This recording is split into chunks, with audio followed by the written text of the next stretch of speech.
Welcome back to the Virgin Gourmet. I'm Chef Theo here in the beautiful island of St. Thomas. We just got through getting our fresh fish from the local market.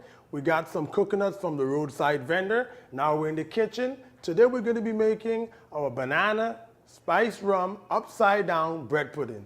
We're also going to be making our native dish, a steamed kingfish in a lemon butter sauce with okra fungi, which is a version of polenta, all right? More finer course. Now we're in the kitchen. Let's get started with our banana upside down bread pudding so we can get that working while we get back on our rest of our dish, all right? Now, I'm using some old bread that I got lying around in the kitchen. So we're gonna go ahead and use this up, all right? No particular pattern. I'm just gonna go ahead and do rough cut. About 2 cups worth of French bread. Again, you could utilize any bread you get at your local bakery. I got this from my local bakery last week. It's not going to waste. I'm going to take ½ cup of raisins, put those right in there. ½ cup shredded coconut. This is sweet shredded coconut.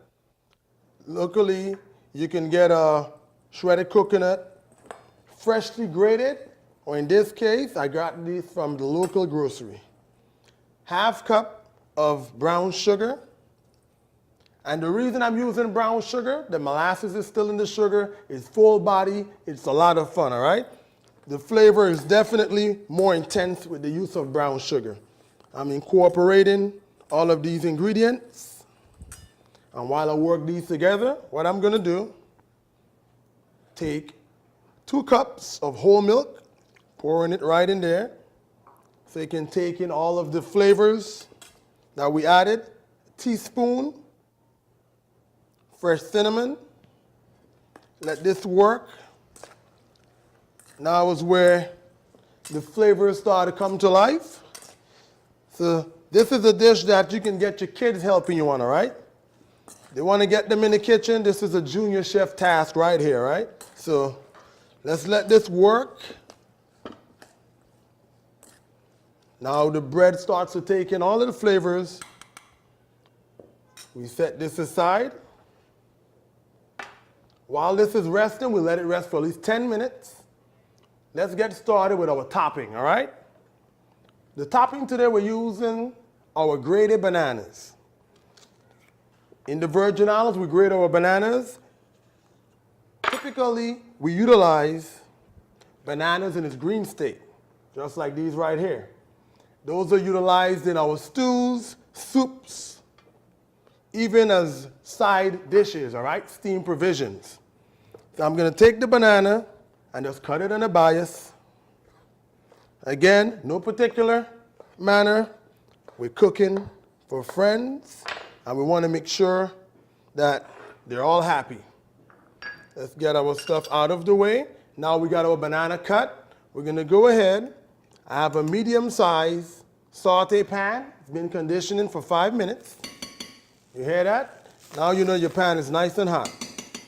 We're gonna let this work. And while that's going, we're gonna take the 1 banana, saute it right inside of that pan.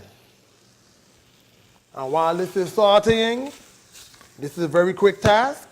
What I'm gonna do, 1 ounce of light rum, 2 ounces of brown sugar. You see I'm using that brown sugar a lot. It's very unique and distinct in flavor, and the profile of your dish comes right to life. This is a very short task. Now your sugar is dissolved, as well as your butter. What we're gonna do, I'm gonna take my baking pan. I have a ½ cup of water in there. I'm gonna use 2 ramekins. Now while I'm using these ramekins, you could also use a non-stick muffin pan. It will do the same job, all right? Again, moderate portions of this caramel banana topping into the pan. We want to get as much of this in there as possible. Now, our bread pudding mixture that we had sitting for at least 10 minutes. I'm just gonna fill these ramekins, and again, get as much as possible right into the pan. Again, don't forget, the family can join in. It's easy. It's one of the quickest ways to utilize that old bread in the kitchen. And they will never think you created this dish from the bread off the top of the refrigerator down here. Now we're getting as much as our bread pudding filling in there, but we're not finished yet. And when we come back, we're gonna start working on our national dish, steamed kingfish in a lemon butter sauce with okra fungi. Stay with us.